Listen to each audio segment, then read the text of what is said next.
Bienvenidos a la mejor asesoría educativa. En esta oportunidad vamos a resolver un interesante ejercicio de movimiento rectilíneo uniforme en esta 11ª experiencia, donde se encuentra involucrada una vela que se derrite. Veamos el enunciado del mismo.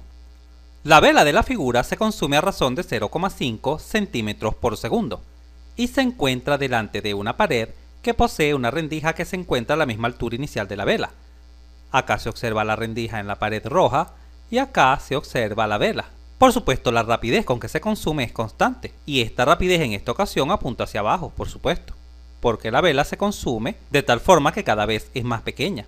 Así, este rayo de luz que incide en la pared verde, acá, se irá desplazando también con una rapidez constante, pero hacia arriba. Vamos a llamar a esta velocidad la velocidad del rayo de luz. Y llamemos a la rapidez con que se consume la vela V sub v, la velocidad con que se consume la vela. La pregunta es, ¿con qué velocidad se desplazará el haz luminoso que incide sobre la pared P, sobre la pared P verde? Es decir, esta velocidad es la que se requiere. ¿Cuánto vale esa velocidad?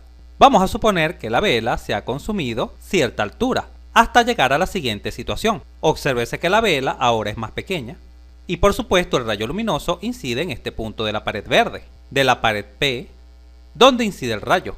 Recuerda que inicialmente ese rayo de luz era totalmente horizontal, porque la altura de la rendija coincidía con la altura inicial de la vela.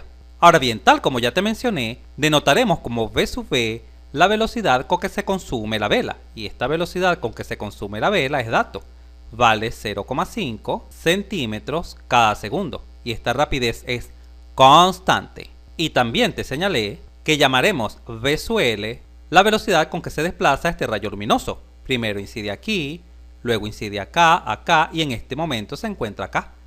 Se pide justamente esta velocidad con que incide el rayo luminoso. ¿Cómo resolvemos este ejercicio?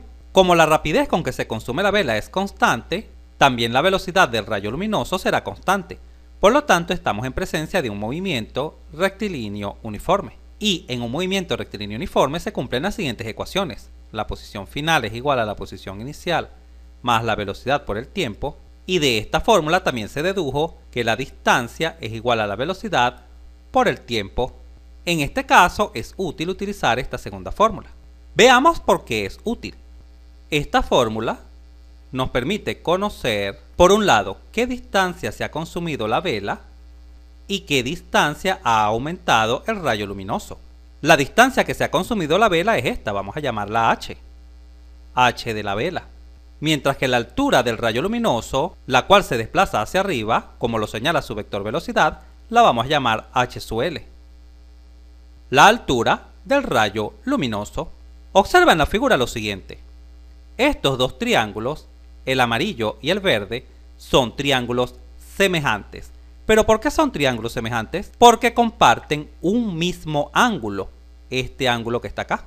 Este ángulo alfa es igual a este ángulo alfa. ¿Y por qué estos dos ángulos son iguales? Porque son opuestos por el vértice. Y recuerda que ángulos opuestos por el vértice son iguales. Esta es una propiedad de la geometría. Por lo tanto, podemos recurrir a lo siguiente. Vamos a utilizar la función trigonométrica tangente de alfa. Recuerda que la tangente de alfa es cateto opuesto sobre cateto adyacente. Y la aplicaremos en ambos triángulos. Cuando la aplicamos en el primer triángulo, en el amarillo, la tangente de alfa será igual a cateto opuesto, que es la altura que se ha consumido la vela, dividido entre el cateto adyacente. ¿Pero cuánto vale este cateto adyacente? Vale justamente 10 centímetros. Por lo tanto, acá colocamos 10.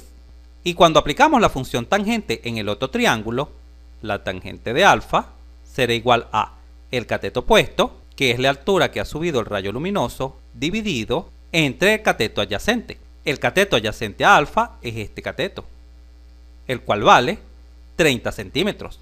Por lo tanto, acá colocamos 30. Observa que estamos tomando únicamente los valores numéricos, no las unidades. ¿Por qué? Porque las unidades son homogéneas. La velocidad viene en centímetros por segundo y estas distancias están dadas en centímetros. Por lo tanto, son homogéneas, son iguales. De tal forma que cuando apliquemos la fórmula de distancia y calculemos, por ejemplo, el tiempo, este tiempo vendrá dado en segundos. Y si se obtiene la distancia, esa distancia vendrá dada en centímetros. Tal como ya se mencionó, como los ángulos son iguales, esta tangente de alfa es idéntica a esta tangente de alfa. Por lo tanto, las podemos igualar y escribir lo siguiente. La altura de la vela sobre 10 debe ser igual a la altura que ha subido el rayo luminoso sobre 30. Ahora bien, ¿podemos conocer la altura que se ha consumido la vela? Sí, aplicando esta fórmula justamente. Observa, la distancia d es la longitud que se ha consumido la vela, esa altura de la vela, y esta debe ser igual a la velocidad de la vela por el tiempo. ¿Y podemos conocer la altura del rayo luminoso? Sí, aplicando la misma fórmula, esta. La altura del rayo luminoso, que es la distancia que se ha desplazado hacia arriba el rayo luminoso, debe ser igual a la velocidad del rayo luminoso por el tiempo. Ahora bien, observa algo muy pero muy importante. Este tiempo es este mismo tiempo, porque por supuesto el tiempo pasa tanto para la vela como para el rayo luminoso que está subiendo. Ahora bien, como ya conocemos estas expresiones, vamos a proceder a sustituir la altura de la vela acá y la altura del rayo luminoso acá.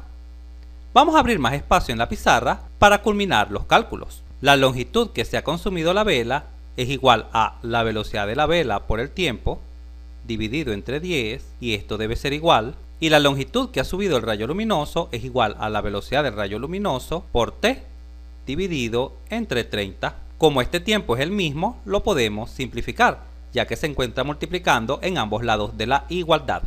Y de esta última igualdad podemos despejar lo solicitado, que es la velocidad del rayo luminoso.